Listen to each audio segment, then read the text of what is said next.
Hi, and welcome to the Blueshirts Corner. So the Rangers are going to be taking on the Dallas Stars, and we are looking at a game that we need to come up with a huge win because we're looking at falling into a wild card spot in the standings right now if we don't start winning and winning fast. And it has to start with a game like this. After coming off of a loss to the Florida Panthers where we get shut out 3-0, and Emerson Edom is in the lineup over Kevin Hayes and makes some costly mistakes, it goes to show us. I just feel like we need to do something quick. The fact that we have Jason Megna in this lineup, he's playing the right side on the second line with Derek Stepan and Rick Nash. Maybe that might bring some umph to this lineup. I mean, I know Jason Megna, he had a great preseason. I don't know how this guy didn't make the lineup, especially over Emerson Edom, who should have spent this season in the minors just developing his game, getting some work in, because he's in and out of the lineup.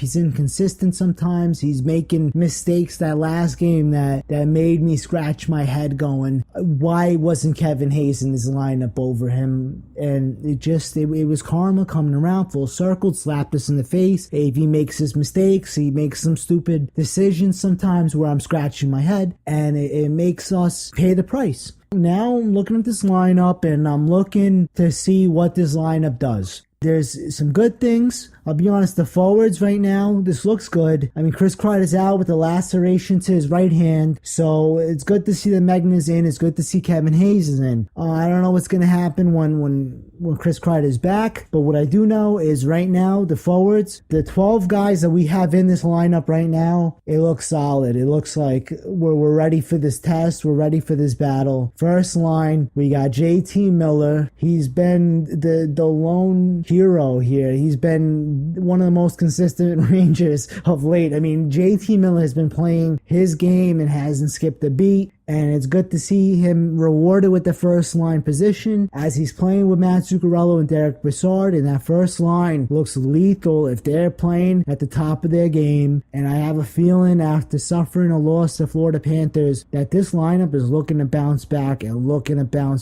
in a big way. And the second line, we got Rick Nash playing with Derek Stepan and Jason Megna. Then you have the third line, which is Oscar Lindberg and Kevin Hayes, who's back in the lineup after sitting out 2 games for no reason, in my opinion, and with Jasper Fast. Jasper Fast, he's on the third line where I feel like he deserves to be. Not to discredit him, not to say that he hasn't been playing good on the second line. He's been good, but I mean, we're really in the hunt for a top 6 forward to replace that spot that Martin St. Louis, that void that he left after he left to retire. And I'll be honest, he probably would have played this season. He only went into retirement because we didn't offer him a contract, and he would have been too expensive anyway for a guy who's over 40. If he didn't take a humongous pay cut, you know what? It's good that he hung up the skates. He had a great career. He obviously wasn't the same player that he was in Tampa with the Rangers, and I wish him luck. Maybe, he comes around to coach one day. Who knows?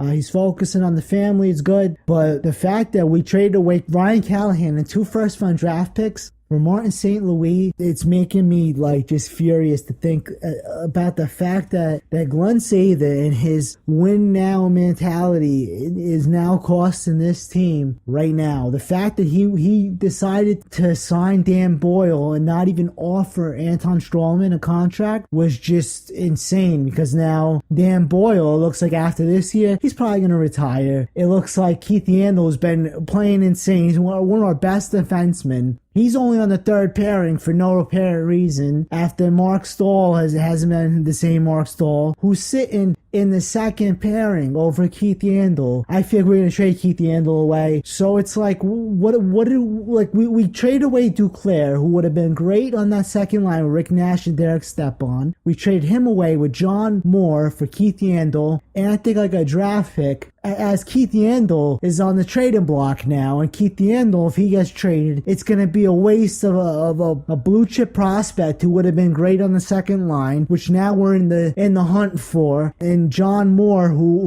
would have been better than Mark Stahl right now, coming off of an overtime blast from the point to winning in overtime versus the Dallas Stars. He would have been great over Mark Stahl at this point. But okay, when we could have signed him anyway, we probably could have had Yandel and had John Moore. The Devils signed John Moore because we passed up on him. Again, we make mistakes and it costs us. It's karma coming around, slapping us in the face right now. And the fact that Dan Girardi's playing, I don't know if he's playing hurt, I don't know what, but I feel like the only reason this guy is on the top pairing with Ryan McDonough right now is because they're trying to get this guy some ice time, some playing time, to get this guy just playing because we could trade him. And if we don't if we have Dan Girardi playing like this continuing and we don't even trade him, then I'm just, I don't know, I'm just going to have to flip out. I don't know, I'm at that point where I'm having a rant about this guy already. I've just been talking about how awful he's played, and what I'm not taking away is the fact that he's improved. I mean, him and Mark Stahl aren't as bad as they were 2 weeks ago. So some silver lining, but the fact that we could have kept Anton Strawman, we could have kept Anthony Duclair. And, I love Keith Yandel in his lineup, but if his name's getting tossed around, getting traded, then it makes everything happen in vain. As now we need Anthony Duclair, we need John Moore, and don't let this be in vain. I hope Jeff Gorton does some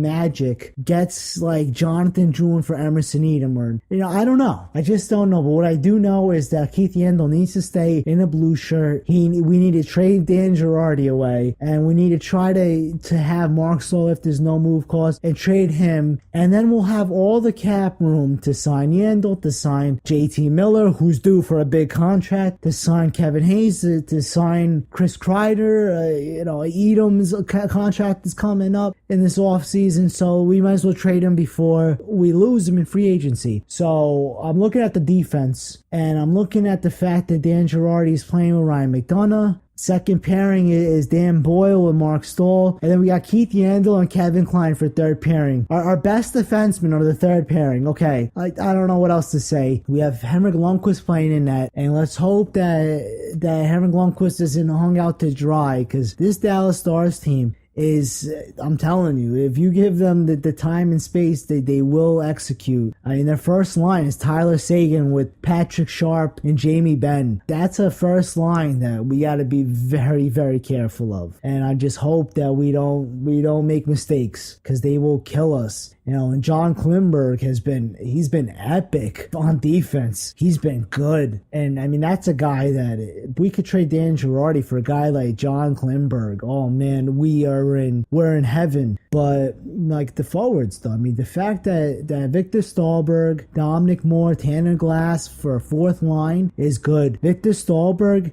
he could be a third line player, and he could be a second line guy on a bad team. And to have him on the fourth line is a plus.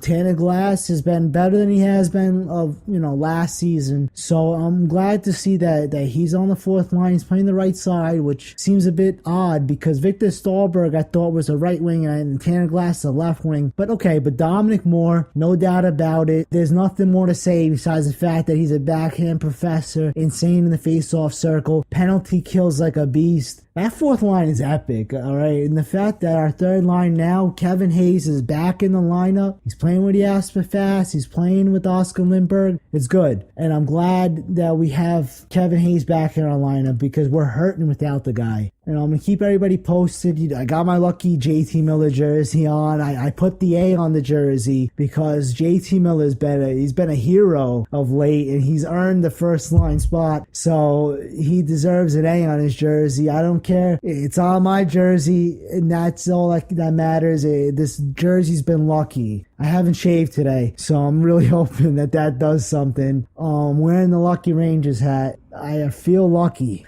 And I'm going to keep everybody posted. Remember, let's go Rangers.